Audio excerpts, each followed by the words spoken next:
నమస్తే, welcome to Haripriya's media. నేను మీ శ్రవంతి. ఈరోజు మన ముందున్నారు ప్రొడ్యూసర్, పొలిటికల్ అనలిస్ట్ చిట్టిబాబు గారు. నమస్తే సార్. నమస్తే. ఇప్పుడు షర్మిల ఏపీ రాజకీయాల విషయానికి వస్తే, షర్మిల ఏమో ఢిల్లీ వెళ్ళి ప్రత్యేక హోదా కోసం నేను అక్కడ ధర్నా చేస్తా ఉంటుంది. దాని గురించి పురంధరేశ్వరి ఏమో ఏంటమ్మా ప్రత్యేక హోదా, ఆల్రెడీ ప్రత్యేక ప్యాకేజ్ ఇచ్చేసినాం, అయిపోయింది, మళ్ళీ ఎందుకు నువ్వు మాట్లాడుతున్నావు, మళ్ళీ ఈ మధ్య కొత్తగా వచ్చి అంటుంది. ఈ ప్రత్యేక హోదా, ప్రత్యేక ప్యాకేజీ గొడవ అసలు ఏంది సార్? ఇది ఎప్పుడు అయిపోయింది అమ్మాయి. షర్మిల ఇప్పుడే కళ్ళు తెరిచింది. షర్మిలకి అమ్మాయికి ఏం మాట్లాడాలి, ఏం మాట్లాడితే ఏదో అక్కడ కొట్టు తెరిచిందమ్మా. తెలంగాణ కొట్టు తెరిస్తే కొట్టు బోణి కూడా కాలేదు, మూసుకోవాల్సి వచ్చింది. ఏం చేయాలి? ఆ కొట్టును మళ్ళీ ఆంధ్రలో ఈ కాంగ్రెస్ వాళ్ళకి వేరే పని లేదు కదా, ఏదో చెప్పి ఎవరో ఒకళ్ళ దాంట్లో చిచ్చు పెట్టి తద్వారా లబ్ధి పొందాలే బాపతు. సో వాళ్ళు ఏదో కెలికి నువ్వు ఇటు రమ్మని ఇక్కడ కొట్టు పెట్టమ్మా, అక్కడ కొట్టు తీస్తే ఇక్కడ కొట్టు పెట్టాను. ఇక్కడ కొట్టు ఎట్లా పెడుతుంది? ఇక్కడే నువ్వు తన్నోటి తోడితే అని చెప్పే, నేను ఈడపిల్లని కాదు ఆడపిల్లని, అక్కడికి వెళ్ళిన తెలంగాణకి కోడలికి వెళ్ళి ఈడపిల్లని కాదు ఆడపిల్లని, అందుకని ఆడపిల్ల అంటారు అని డైలాగ్ కొట్టింది. కాంగ్రెస్ తిట్టకుండా తిట్టింది. మా నాన్నని ఎఫ్ఐఆర్లో జరిపించింది కాంగ్రెస్ అని చెప్పి అంది. మా తల్లిని అవమానించింది కాంగ్రెస్ పార్టీ అని చెప్పింది.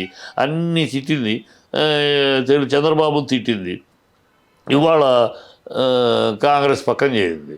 సిగ్గు శరం ఏమన్నా అభిమానం, ఒక విధానం, ఒక పద్ధతి, ఏమన్నా చీము నెత్తురు ఉంటే ఆ పిల్ల కాంగ్రెస్లో చేరుతుందా అని ఏమాత్రం లేకుండా ఉన్న పదవి ఏదో ఒక తన ఉనికిని కాపాడుకోవటానికి తన వైఎస్ఆర్ పేరు ఎట్లా పెట్టుకుంటావు? వైఎస్ఆర్ పేరు నువ్వు ఆ ఇంటికి వెళ్ళిన ఆడపిల్లవి.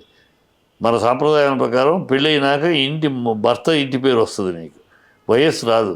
వైఎస్ పేరు వాడుకుంటా నీకు ఎక్కడ నీకు రెడ్డి అని వాడుకుంటావు. రెడ్డి అని ఎలా వాడతావు నువ్వు? శాస్త్రి. నీ భర్త అనిల్ శాస్త్రి, నువ్వు శాస్త్రిని పెట్టుకోవాలి.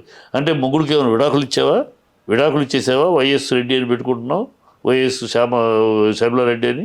ఇవన్నీ అంటే ఇది లేదు, ఒక నీతి నిజాయితీ నిబద్ధత అని ఏది లేదు. ఎట్లా అయినా సరే ఏదో ఒకటి నేను మా అన్నయ్య నాన్న పేరు చెప్పి నాన్న పేరు వల్ల ముఖ్యమంత్రి అయిపోయాడు, నేనే అయిపోతాను అని. మీ అన్ననేమి ప్రజలు నాన్న పేరు పెట్టి ముఖ్యమంత్రి చేయలే. 10 ఏళ్ళు తిరగనిచ్చారు. 10 ఏళ్ళు ప్రజల్లో తిరిగితే అదే మీ నాన్నని బట్టి ముఖ్యమంత్రి చేయాలంటే ఆ రోజు 2014లోనే చేసేవారు ప్రజలు. అంత సీన్ లేదు.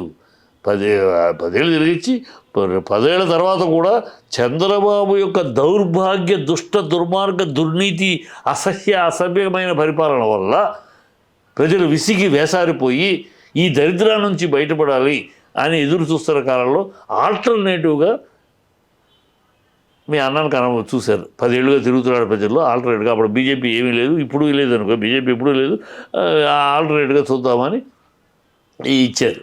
అంతేగాని మీ నాన్న మహానుభావుడు, మీ నాన్న పక్కన నుంచున్నాడు, మీ నాన్న కొడుకు అని నెత్తి పెట్టేలా కిరీటం పెడితే ఆ రోజే పెట్టేవారు. ఈ నిజాలు గుర్తించాలి, గ్రౌండ్ రియాలిటీ ఆయన ఇచ్చారు అవకాశం, చేసుకున్నాడు.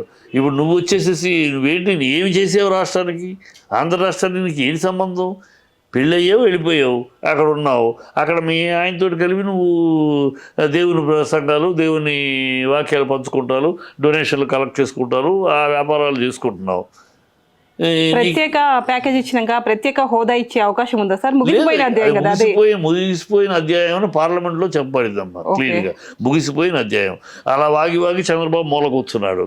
అది ముగిసిపోయిన దాన్ని ఈవిడ మళ్ళీ ఏదో పెద్ద మహానాయకురాల్లాగా దాని పెద్ద గొప్ప విషయాన్ని కనిపెట్టి బయటికి లాగుతున్నట్టు ఈ పిచ్చి వేషాలు వేస్తుంది.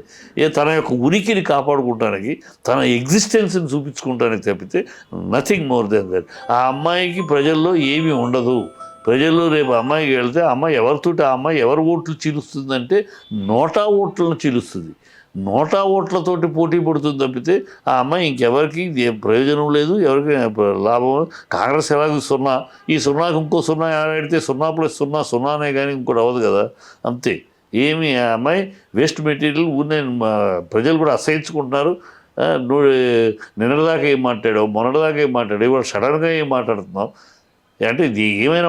మీ ఆయన ఒక వ్యాపారాన్ని తీసుకొచ్చాడు మీ సీఎం దగ్గరికి, చీప్ అమ్మన్నాడు, పొమ్మన్నా సరే నువ్వు మీ అమ్మను కూడా తీసుకుని మళ్ళీ వచ్చి ఆ వ్యాపారానికి ఆ లావాదేవీలు నేను చూడమన్నావు, నేను చూడను, నేను సీఎంగా ఎందుకు అవ్వలేదు, నేను చూడను అన్నాడు. దాంతో మీ వ్యాపార లావాదేవీలకి మీ వ్యాపారాల కోసం ఆయన సహకరించలేదు కనుక నువ్వు పగబడతానంటే నీ ఈ పిచ్చి మాటలు. ఇప్పుడు నీకు ఆయనకి మీ అన్నయ్యకి ఆస్తుల సమస్య ఉందా, కోర్టులో తెలుసుకో. ప్రజలకేం సంబంధం? నీకు సాక్షిలో వాటా ఉందా, కోర్టులో తెలుసుకో. ప్రజలకేం సంబంధం?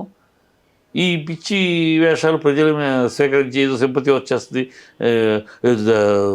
రాజశేఖర రెడ్డి గారి కూతురు కానీ అమ్మో ఆహా రాజశేఖర రెడ్డి కూతురు అని ప్రజలు కళ్ళు బెల్లదేసి రామ్మ రామ్మ అంటారు, స్వాగతం పలుకుతారు అనుకుంటే భ్రమ.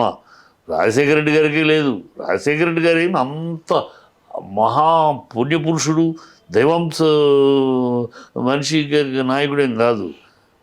చంద్రబాబు పుణ్యమాన ఆయన అయ్యాడు, అదే చంద్రబాబు పుణ్యమాన మళ్ళీ జగన్ అయ్యాడు.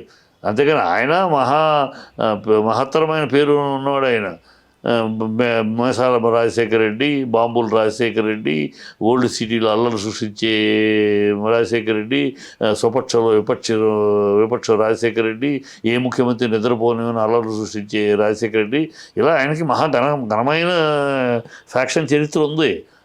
కాదు ఆఖరి రోజుల్లో ఆ పాదయాత్ర చేశాడు, చంద్రబాబు పుణ్యమాని గబుక్కుని ప్రజలు ఇటు మొగ్గారు, మహానేత అయ్యాడు. అయినాక గెలిచినాక రెండు మంచి కార్యక్రమాలు చేశాడు, అంతే. అంతకుమించి ఆయన దైవాంశ సంభూతుడు అనుకుంటే పొరపాటు. రామారావు గారే అలా కాలేకపోయాడమ్మా.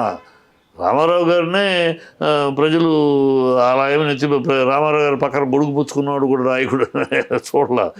వీళ్ళ లెక్క ఇలా అయితే సూర్యుడు మీ ఇద్దరికన్నా కూడా సూర్యుడు రాజశేఖర రెడ్డి గారి పక్కనే ఉండేవాడు, పక్క నీడలాగా ఉండేవాడు.